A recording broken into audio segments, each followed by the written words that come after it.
Good evening, Toastmasters and guests. Good evening. I'll be your panel moderator for the day. The topic I've chosen is something that has come off to be very special to my heart.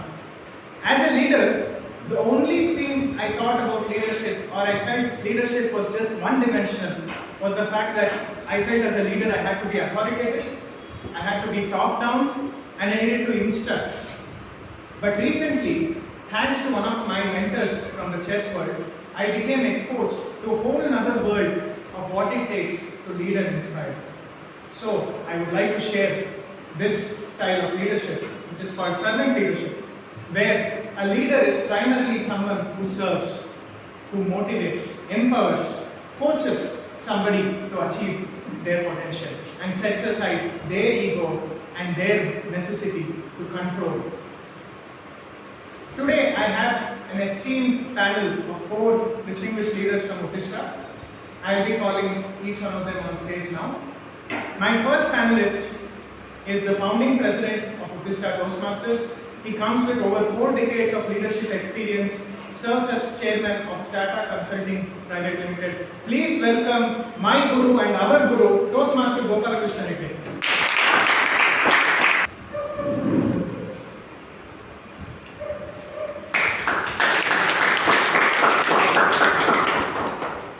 As our second panelist, he is a former past president of Utthistha, one of the very few distinguished Toastmasters in our club.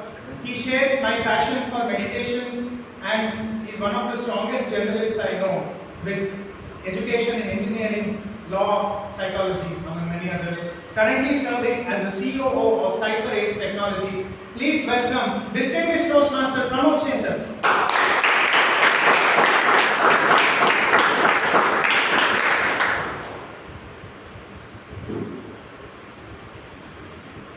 As our third panelist for the day, we have somebody who is a chess enthusiast like I am, but also a supremely accomplished leader, a graduate of IIT BHU. He currently serves as CEO of a startup he has founded. Please welcome the current Vice President membership of Utthistha, Toastmaster Ganapathi.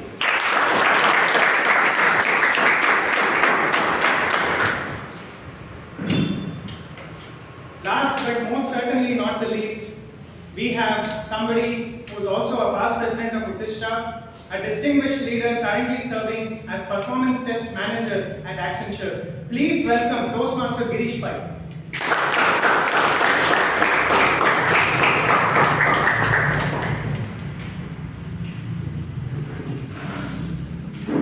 Thank you so much, my dear panelists, for agreeing to do this with me. With this, we shall now get started with the panel discussion. Starting with Toastmaster Hegde.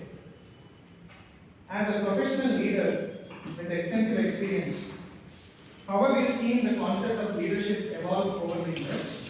And as part 2 to this question, can you please cut the mustard and add a proper definition to the concept of servant leadership?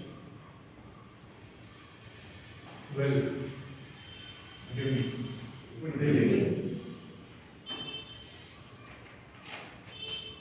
The concept of leadership has not evolved over a period of time. It has been there as old as human civilization. Even 5,000 years back also, there were leaders like Rama, Ravana, Krishna, Arjuna. Different points of time, we have seen different kinds of leaders. So leadership is not a new concept which has evolved over a period of time and we are seeing it today. No. Then, what is it that has evolved? The way followers of the leaders, the society at large, is looking at the leaders, analyzing their leadership styles, understanding the different kind of leadership, that has undergone change. We look at different leaders, their styles, That has evolved over a period of time because in the modern times we find space for leaders to play their role in a different part of the society, political leadership, industrial leadership, organizational leadership, whether it is education institution, NGOs, religious institution, different the spaces are many for people to become leaders and have followers there. That being the case, we look at different situations as different leaders. Now, earlier times, the theories of leadership was like the great man theory, born there in the Ishwar Rama, born great. He had that charisma, power of the kingdom, the great man theory. Later on, the traits theory, because of the individual personality traits, they were recognized as leaders. Then, behavioral theory, the way one behaves in different contexts, different points of time, different situations, that was another theory. Now we find situational leadership, situational leadership. That is because of the complex modern world. One style does not fit all the situations, all the people. That's why situational leadership. Then we find different kind of leaders. Moderator Mr. Tanmay Srinath mentioned in his opening remarks about authoritative leadership. There is another thing called autocratic. If I can identify Ravana, he was autocratic. I know all. No scope for his team member to participate, give your opinion, etc. No. Autocratic. Whereas Rama, he was a servant leader. Because always he was looking at the welfare of his group, his subjects, his team members, their growth, and he always worked for people other than himself. So, self was not different, it was others. For example, when everything was set for his coronation as the king of Ayodhya,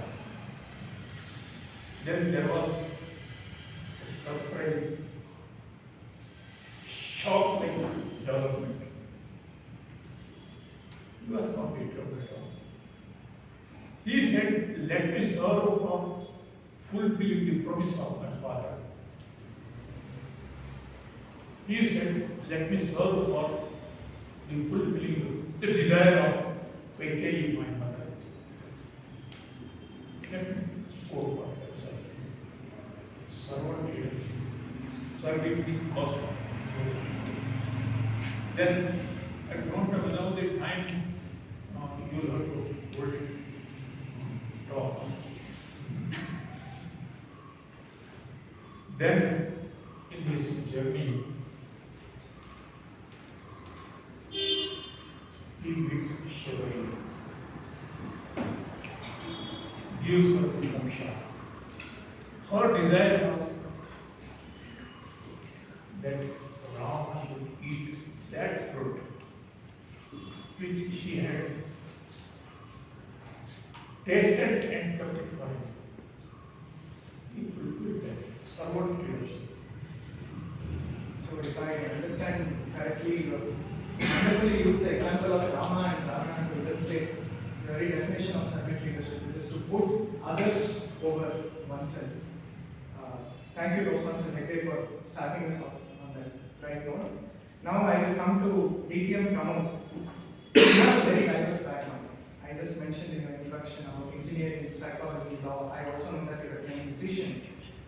So how do these different disciplines inform or challenge the idea of servant leadership? Have you observed that in all these disciplines and how they serve? Thank you, Toastmasters. Good evening, Toastmasters and guests. Good evening. First, we need to understand what is the definition of servant leadership. Servant and leader, they both seem paradoxical in their meaning. Yeah, in my diverse backgrounds of psychology and engineering, I did not get a good definition of servant leadership. The most beautiful definition of servant leadership is found in every household, in the form of mothers.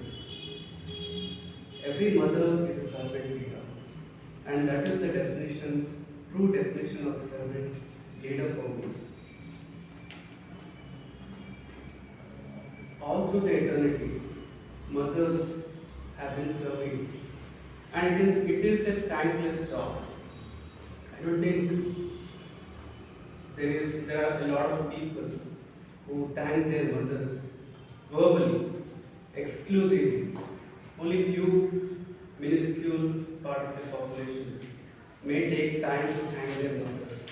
It is a thankless job, and still mothers are serving their families, children, etc. And also the other definition, what I learned from my mother is just like Shabari asking for food. If I ask for food or something to eat, she is ready to serve. But in situations, if I steal something, or if I steal, say, a sharpener from a fellow student and make it home, she becomes an autocratic leader. She balances everything. I think every mother balances, and that is how we learn about servant leadership. It is not through definitions, it is not through law, psychology, etc. Yeah, there might be definitions of psychology. However, I think the true definition of a servant leader is the mother. Thank you, DTM Pramod, for that beautiful definition and bringing our mothers, or perhaps the dearest to us. No wonder in Sanskrit they say Utthistha Devappa, which is mother's God. Now I'll come to Toastmaster Ganapathi. You are an entrepreneur in the cloud and big data sector. How relevant do you find this concept of a servant leader who empowers and coaches in the context of a rapidly evolving technology industry and a startup where there is a lot of uncertainty? Good evening, Toastmasters. Yes, good evening, panelists. The word servant leadership, though it sounds like a new term, the concept has been there for long. Like when I started my career 30 years back in TCS Pune, our center head, Professor Noori, he used to sit with us, sit next to us, and ask us how we were solving problems, and tell us we're going to use this tool or we're going to use this other tool. And always encourage us to learn new technology and experiment at work. Fast forward to current situation, whereas entrepreneurs and startups, and there are so many technological changes. We find that it is still relevant today for our employees to continue to learn new technology, practice that on the job, experiment, and implement so that better ways to solve customers' problems. And with technology evolving, like we have big data, cloud computing, ChatGPT, generative AI, it is much more important that employees keep on the cutting edge of technology and improve themselves. And also, when it comes to customers, as a startup, the most important thing for us is customer satisfaction. And we don't see that we are selling technology to the customers, but we are actually serving the customer. And the same approach when you use it for your employees, that you are serving your employees to learn more and and apply themselves at the job, then they also become more innovative and creative and find better solutions for the customer. And also when you are empathetic, they also become empathetic back towards you. For example, when you ask an employee to come and work on Sunday, they will come happily because when they had an issue, like when their kid was sick, I would tell them, even though there is a technical delivery, go home and take care of the kid. We will take care of the deliveries. So when you respond like that to your employees, they also stay with you. So though servant leadership may not be the best type of leadership, but still it is relevant even for an entrepreneur. Thank you, Toastmaster Ganapathi. Now, Toastmaster Girish, you are a senior executive at Accenture. What sort of leadership styles have you seen so far, not just at Accenture but also in previous experience? Now we have talked about servant leadership and autocratic. So, have you seen or have you personally incorporated these principles in your practice? If so, what are the sort of impact that you have seen on your employees and on the results that the company has found? Good evening, Toastmasters and moderator and panelists. This servant leadership is not a new concept. In Kannada, there is a saying, "Aadagallavanu Arasagalla," which means one who knows how to run the show, he can become a king easily. So even it is applicable to IT industries. One who knows how business runs, one who knows how to take care of his employees, or what kind of issues a newcomer faces, because he has also gone through the same thing. When he guides the newcomer, definitely newcomer will evolve.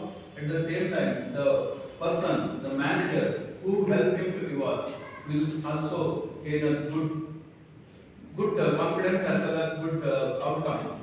So yeah, so servant leadership is there. It is required and it is helpful to grow for an individual as well as the team.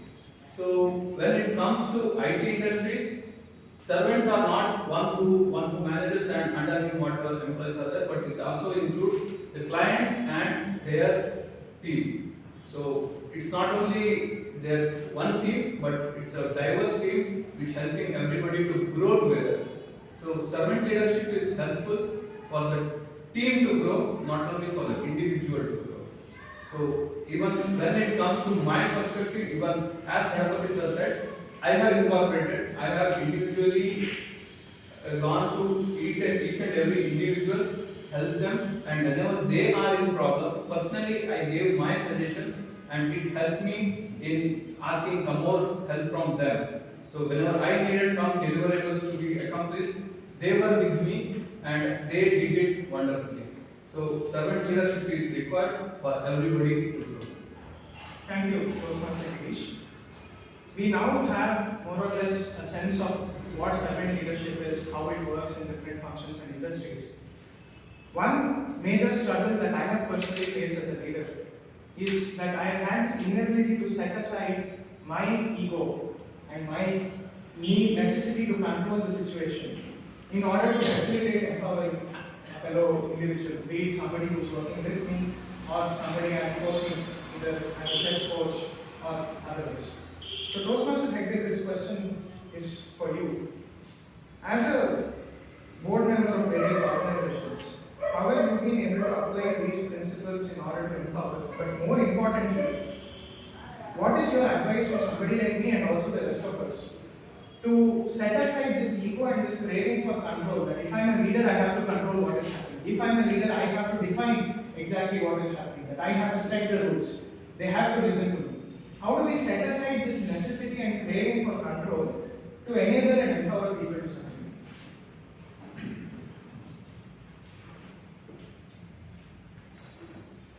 Ego is something which is not required for any leader to establish his leadership.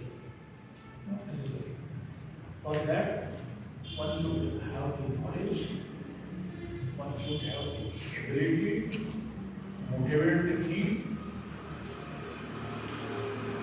effective communication, sharing the goals for the team to achieve with the team members, meticulous planning. There is a saying, color. Team is as good as the followers. No. My opinion is totally against that. Team is as good as the leader. Again, let us take the example of Rama. In his team, when he was to cross over to Sri Lanka and battle there, he did not have any expert warriors in his team or in his team. But meticulous planning, clear instructions, vision, sharing with them, this is what we have done, this you do this, you do this. Nowhere that ego comes to play. People will understand what you are going to discuss that you are the leader. You need not make a show that you are the leader by exhibiting that ego, by showing that arrogance, by saying that I am controlling, you should listen to me. When you give clear instructions as to what should be done, they understand that it is the right thing to do, they do it. You need not coerce and force them to do it. These are all the wrong traits for a leader to have: ego, coercive, and control, etc. That is not working in today's complex world. That is not working out. Thank you, Toastmaster Hegde. DTM Pramod, as the CEO of a startup, you mentioned about balancing different styles. So I would like to know from your experience as a CXO executive, how do you balance this traditional style of leadership where you actually have to tell people what to do versus servant leadership where you empower them, you ask relevant questions so that they find the answer, typical to how Socrates would mention, especially when making critical decisions, because that is the time when you feel, if, or at least I would, if I were in your position, I would feel if I don't step in and something goes wrong, I will be held responsible, because I am the CXO of a company and end of the day the buck stops with me. So how do you balance leadership styles, especially when making critical and perhaps company altering decisions?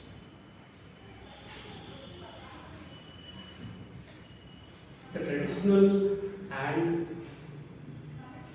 servant leadership or any kind of leadership in a company is a melting pot. You have to dynamically apply different types of styles. Going back to traditional style, I concur with Toastmaster Hegde. Traditionally, when we look at Ramayana, Mahabharata, there are different types of leaders and then there are different types of prodigies. For example, Hanuman. He was extremely powerful, extremely talented. However, he did not know his capabilities. And a leader like Jamavanta has to come and tell him, you are capable of flying across from India to Sri Lanka. He has to reveal something about Hanuman within himself. When we talk about the monkey army, Rama had to give clear instructions. Lift the stone, write Rama, and put it in the ocean. This is the instruction. And they did it beautifully. However, when we look into a prodigy like Arjuna, who is ambidextrous, Sabyasachi in Sanskrit, ambidextrous in English. He is capable of thinking beyond a normal human's capacity. So we need a leader like Krishna to tell him or give him 700 slokas, verses in Bhagavad Gita. There are so many options for you, but you have to choose what you want to do. Arjuna is already aware of his capability. Arjuna just needs a clear indication on which direction he can take. is in the crossroads. Coming back to a company or a corporate, what we have to understand is there are different types of people with different mindsets, personalities, different demeanors. We have to inculcate different types of leadership. Sometimes we have to motivate them, sometimes we have to inspire them, but many times we have to inspire them. In a company, it is not about servant leadership or traditional leadership. It is about every types of leadership. Sometimes you are the servant, sometimes you have to be the master. Thank you. Thank you, TM Pramod. Toastmaster Ganapathi, so far we have talked about servant leadership, how it is applied in ethics and so on. Could you share any challenges or potential flaws that you see if one were to go extreme and just implement servant leadership? For example, within your staff. Good evening. See, the leader, he has a vision and he has to accomplish the vision and move towards that goal and also lift the employees along with him. That is part of the servant leadership. And when you do that, and empower employees and make them learn things, it will face problems at two ends. One is someone who is very diligent, like Arjuna, who learns everything and takes advantage of the facilities that you provided him. So the moment few months he works with you and his market value jumps and you must find new opportunities in the market. And on the other extreme, there are people who think that, okay, you are very friendly and very empathetic. They take advantage of that and try to distract at work, not being productive. So both these extremes can happen in a servant leadership. So one way is like you pay individual attention to each member so that you look at their strengths, weaknesses, what motivates them. So that you may be a better connection with them, so that they don't even think of leaving the organization, even if they are a better market offer from outside.